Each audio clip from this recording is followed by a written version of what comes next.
लोगों ने स्ट्राइक की और आज आखिर आप लोग स्ट्राइक वापस ले रहे हो, कहाँ सहमति बनी? देखिए, सबसे पहले तो सभी पत्रकार साथियों को एक बार दिल से धन्यवाद, सभी प्रदेश के एमबीबीएस स्टूडेंट्स और रेजिडेंट्स की तरफ से। मीडिया के हम खास आभारी हैं।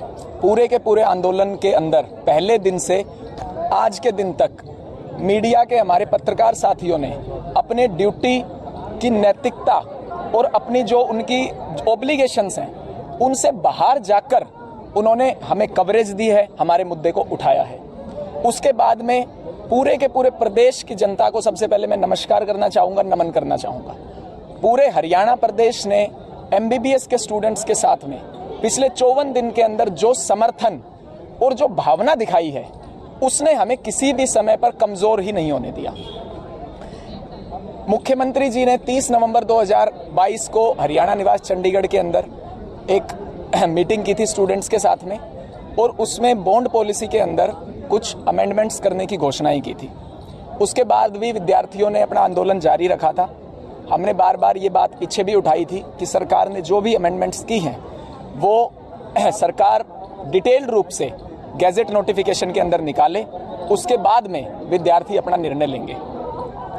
पिछले 2 दिन के अंदर वाइस चांसलर मैडम के साथ में भी सभी यूनिवर्सिटी के कॉलेजेस के रिप्रेजेंटेटिव स्टूडेंट्स की मीटिंग हुई, और आपको पता है 21 तारीख को प्रदेश सरकार ने बॉन्ड पॉलिसी की गैजेट नोटिफिकेशन भी निकाल दी, जिसका कि हम पिछले 2-3 दिन से विस्तृत अध्ययन कर रहे थे, विद्यार्थियों के साथ आपस में बातचीत कर रहे थे, सहमति असहमति जताने के लिए उनसे सभी से निवेदन कर रहे थे, और चारों कॉलेजेस भी आपस में अपना मत बना रहे थे। जो सरकार ने बॉन्ड पॉलिसी के अंदर अमेंडमेंट्स की हैं वो पॉजिटिव हैं और वो विद्यार्थियों के हित में हैं।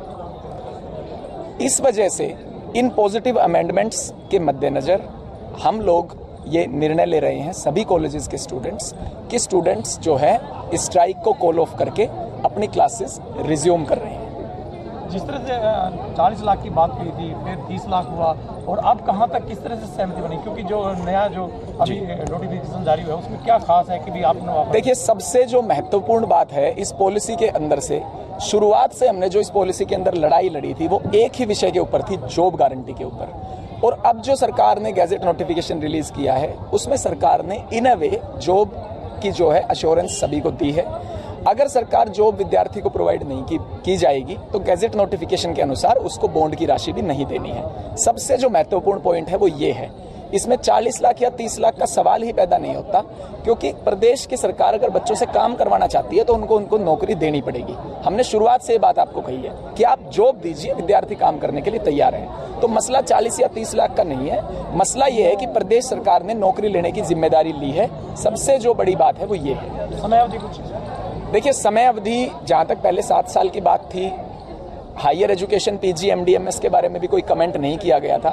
अब जो गैजेट नोटिफिकेशन आया है वो काफ़ी क्लियर और रिफाइंड गैजेट नोटिफिकेशन है, और उसमें स्पष्ट तौर पे लिखा हुआ है कि जो 5 साल का पीरियड है उसमें पीजी कोर्स एमडीएमएस, चाहे वो हरियाणा से हो, चाहे वो किसी अन्य स्टेट से हो, चाहे सेंटर के किसी इंस्टीट्यूट से हो, पीजी या डिप्लोमा कोर्स की जो भी अवधि होगी वो उस 5 साल के समय काल में से काट दी जाएगी। इसके अलावा विद्यार्थी किसी भी गवर्नमेंट सर्विस के अंदर, अगर चाहे वो स्टेट गवर्नमेंट की हो, चाहे वो सेंट्रल गवर्नमेंट हो, चाहे वो जुडिशियल सर्विसेज हो, चाहे आर्मी हो या अन्य भी कोई सरकारी सेवाएं हो, उनके अंदर अगर विद्यार्थी काम करता है तो उस पर बॉन्ड लागू नहीं होगा। ये जो अमेंडमेंट्स प्रदेश सरकार ने की हैं, जैसा मुख्यमंत्री जी ने कहा था, ये एक पॉजिटिव डायरेक्शन में है, और जिस हिसाब से पॉलिसी पहले थी उससे बहुत हद तक जो है अब जो पॉलिसी है वो कहीं ना कहीं विद्यार्थियों के हित में है। पंकज, कुछ मुद्दे और भी थे, जैसे कुछ एफआईआर दर्ज वगैरह हो गई थी, तो उन चीज़ों को लेकर भी आप लोगों को एश्योरेंस मिला? कल हमने मुख्यमंत्री जी को एक पत्र भिजवाया था कि जो ये बॉन्ड पॉलिसी के अंदर अमेंडमेंट्स किए हैं इन पे सभी कॉलेजेस के एमबीबीएस स्टूडेंट्स सहमत हैं, लेकिन स्टूडेंट्स के कुछ और भी इश्यूज हैं। उसमें जो सबसे महत्वपूर्ण था वो ये था कि जो भी पीरियड था उसकी अटेंडेंस, फिर चाहे वो यूजी स्टूडेंट्स हों, चाहे हमारे रेजिडेंट्स हों, उसमें एचसीएमएस कैडर के भी पीजीज इंक्लूडेड हैं, नॉन एचसीएमएस भी हैं, डेंटल रेजिडेंट्स भी हैं। सबसे महत्वपूर्ण मांग हमारी यही थी कि सभी का जो अटेंडेंस पीरियड है उसका समाधान किया जाए। दूसरा ये था कि जो खासकर 2020 एमबीबीएस बैच जिसके यूनिवर्सिटी एग्जामिनेशंस 26 दिसंबर 2022 से शेड्यूल्ड थे। विद्यार्थियों ने पत्र लिख के परीक्षा में अपीयर ना होने की बात कही थी आंदोलन के चलते। उनको जो है एक सही प्रिपरेटरी टाइम स्टूडेंट्स को देते हुए उन एग्जाम्स को रीशेड्यूल किया जाए। उसके ऊपर भी आदरणीय वाइस चांसलर मैम ने सहमति दे दी है कि विद्यार्थियों के साथ ही बातचीत करके एक उचित समय पर परीक्षाएं कराई जाएंगी। और तीसरा, जो मुकदमे दर्ज हुए थे उनके लिए भी हमें एश्योरेंस दी गई है कि कोई भी लीगल एक्शन ना लेते हुए उन मुकदमों को वापस लिया जाएगा। और 2021 बैच के बारे में भी हमारे अंदर अधिकारियों ने ये आश्वासन दिया है कि 2021 बैच की भी, क्योंकि स्टूडेंट्स जो है ड्यूरिंग एजुटेशन एक मेंटल ट्रोमा में होते हैं, एकेडमिक्स बिल्कुल नहीं होता, कोई पढ़ाई नहीं होती, कोई क्लास नहीं लगती, तो उनके भी जो एग्जामिनेशन 28 जनवरी से शेड्यूल्ड है, हमें अधिकारियों ने ये विश्वास जताया कि उनके ऊपर भी विद्यार्थियों से बातचीत करके जैसे भी फिजिबल होगा एग्जाम्स एक्सटेंड कर दिए। कल से क्लासेस ज्वाइन हो रही हैं? कल तो संडे है, परसों से डेफिनेटली स्टूडेंट्स क्लासेस में जाएंगे। हमारे लेक्चर थिएटर से एक बार फिर स्टूडेंट्स को देखेंगे। Thank you.